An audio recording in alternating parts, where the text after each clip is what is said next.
Well, this one's a bit unexpected, but I'm excited to show you it nonetheless. Recently, we've added a running mechanic. Hold shift, and you start moving faster, simple as.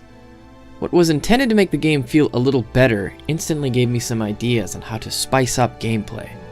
Odyssey is not primarily a puzzle game, but having a couple hurdles for the player to overcome helps keep the gameplay fresh, even if the challenge isn't particularly difficult. For this, I looked at a dungeon I've had in the wing for nearly all of development so far, the Dremid'ir Cistern. This level was intended to be delivered in the demo, but cannot currently be explored. If you try to enter, you'll get a message about how you should learn to leave well enough alone and get on with the plot. The cistern stumped me for a while, as I wanted it to be a complex and visual dungeon about raising and lowering water levels and platforms to reach the goal, but this sprint mechanic has given me a completely different idea, and one I believe I can make without any additional coding.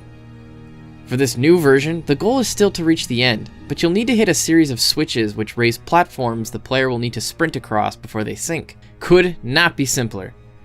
I actually got the idea from Pokemon Emerald Sky Pillar because I really like Emerald version.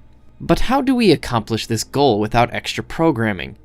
Easy. Allow me to introduce you to the beefiest boy and the greatest tool Godot Engine has to offer you, Animation Player. Animation Player can handle almost anything you throw at it when it comes to creating a dynamic entity. Textures, resources, Z-index, you name it, he can do it. Here, we've laid out the bridge the player will need to raise, as well as collision to stop the player walking over the water when the bridge isn't raised, and a kill plane, which will catch the player if he's on it whilst sinking. Animation Player can basically help control all of these things, so if you're creating something like it, take full advantage of it. We can toggle the collision layers, or move the collision, or both. Just remember to change the movement type on the animation, and to change the Z-index, or I guess Z-index if you like pronouncing it wrong, which is how I've created the illusion of the bridge being raised up. The cistern map actually uses several different tile maps to create the illusion of depth in the water. I also highly recommend taking advantage of tile maps, which can possess textures as well as resource files. These resource files are actually how I've created an easily animated water effect.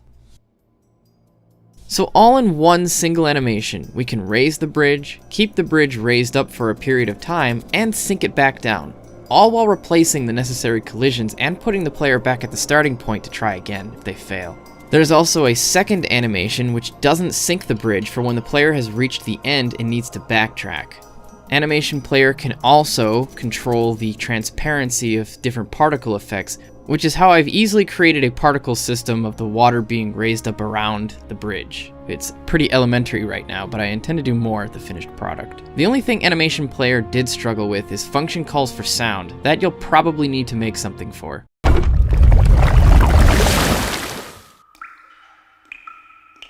And with that, the basics of our new dungeon is complete. From here, it's just a bit of polishing to make it look as good as possible. The takeaway here, use what you have to your advantage. What was meant to be a simple run option to make the gameplay quicker has been given an entirely new dimension. And also that you should use Animation Player more if you're not already.